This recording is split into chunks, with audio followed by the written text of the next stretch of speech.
Ano ba nangyari sa'yo? Meron ka bang dulas-dulas, dapa, o ano, baliktad sa kama, o ano? Wala, ito Natumba ka ba? kasi. Tagal na rin siya. Tagal na. Basketball din lang. Okay. Pero wala kang Pinayos disgrasya. ko sa'yo. Galing ka rin sa akin. Okay. Pero ayos na yan. Ay, sana. Ito naman, lower back. Okay, galing na pala sa akin. Sige, tsaka muna. Kuha lang muna. Straight ka lang. Nakatalawang balik na yun siya dito sa tuhod niya eh. Dalawang beses na dali. Oh, hindi ko kasalanan yan, ha? Ikaw ang umano. Pero inaayos ko. Kahit anong punta mo rito, kahit anong sira niya, naayos ko. Pero ito ngayon sa kanya, balakang daw eh. Umibigat ka na naman eh. Hindi ka matagilid. Malakas maka-diet. Huwag kayong mag-almusal. Kunti lang almusal ninyo. Huwag kayong kakain na almusal na kanin. Sabi kasi breakfast. Hindi ka matagilid. Hindi, kailangan kasi personal experience. Hindi po ano. Personal experience. Pero taong tabain. Tao naman ay tumaba.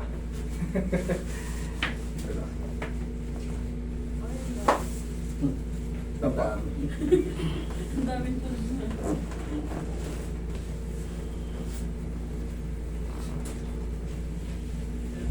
Ako dati, tumubo na rin ako eh. Kita niyo, pumayat ulit ako. Hindi ako nag-aalmusal. Nag-aalmusal ako. Dati kasi almusal, merienda. May merienda pa kami ng alas 3. Ianis ko. Bakas makataba.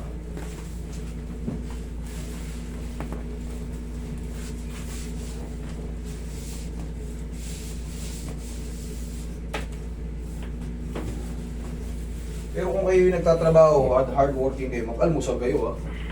Pero kung pabanjing-banjing na sa bahay, kahit di na, sabayin nyo na yung tanghalian, ano. Yun ang ibig ko sabihin, baka ma-misinterpret nyo. Yung pag-aalmusal, siyempre kung hard worker kayo, kunya construction o sa mga kagaya ko, mag-almusal kayo. Pero kung yung sa bahay lang kayo at paikot-ikot, pantay ng tindahan, o nagtatrabaho ko, o ano lang, isabayin nyo na yun, ano. Sabihin nyo na yung tanghalian. Mag-almusal kayo, isang itlog lang o saba. Kung gusto nyo mag-diet. Pero kung hindi naman, lang kain ng kain. Wala tayong awat doon. Ang laki pala investment ni Lord si Michelle sa likod, magkano na naubos mo yan, idol? 30. 30, tayo ka na, investment yan. Ito nga sa akin, late oh. Mahal. Eh, ganyan kalaki eh. Ilang ulit yan? Siguro mga 20 ulit yan dito. Isa lang. Hindi, itong ako yung sukat ko kako. Ay, oo. Isukat lang tato, 20 ulit sa lakit ng tato mo na. Isaan lang, isang araw lang yan. Putan, sakit yan. 16 hours. Hindi kayo ni matay. 16 hours. Solid. Tropa na rin. Pero bali wala na kasi yan sa mga ano eh, sa mga eksperto. Bali wala na lang. Naawit yan. Detalye nung ano.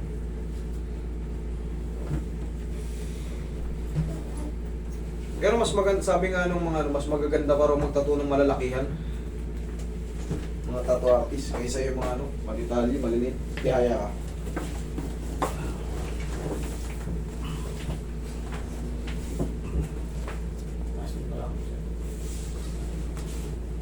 Yan, tagisa dyan.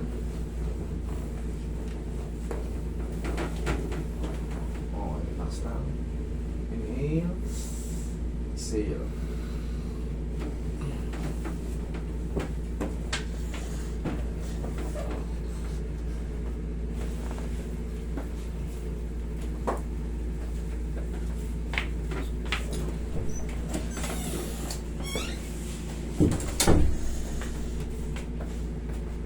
Ito yung sinasabi ko sa'yo sa ganito ni nanay mo, di ba? Sabi mo sa kanya, oh, Nay, nasasaktan ka? Hindi.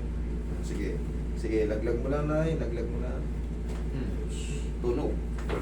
Basta, gagabayan nyo lang siya. Huwag niyang lalabanan. Kasi pag dilabanan yan, maaari nyo maputol yung femur neck.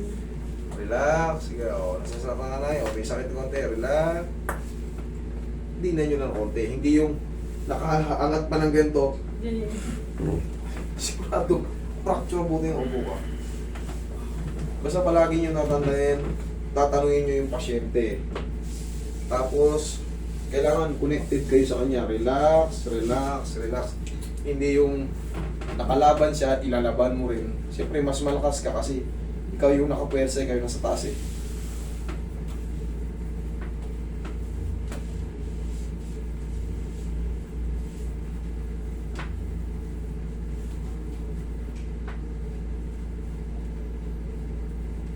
Sa lower back idol, ganito. Tayo ka. Pag-gising mo sa umaga, 1, 2, tama? Ano yung tumutulog yun eh? Oo, sige. 1, 2. Yun lang. Tapos, kung ano lang maabot. Tama, Hindi ko naabot. Sakit talaga. Ganun lang, ha? Yan, Hindi. Pagka ganyan, kunyari, sobrang sakit, tuhurin mo yung parang, yung noo mo, parang tutuhurin mo. Tama? Sige. Laksan mo konti. Hindi. Yan, kabila. May pectus yan. Okay? Check mo ngayon. Upo ka. Kung the same pa rin. Sobrang sakit pa rin ba? Ayos na. Check mo. Okay na. Okay na ha? Okay, sige. Thank you. Huwag lang maligo ha. Kung maliligo gabi.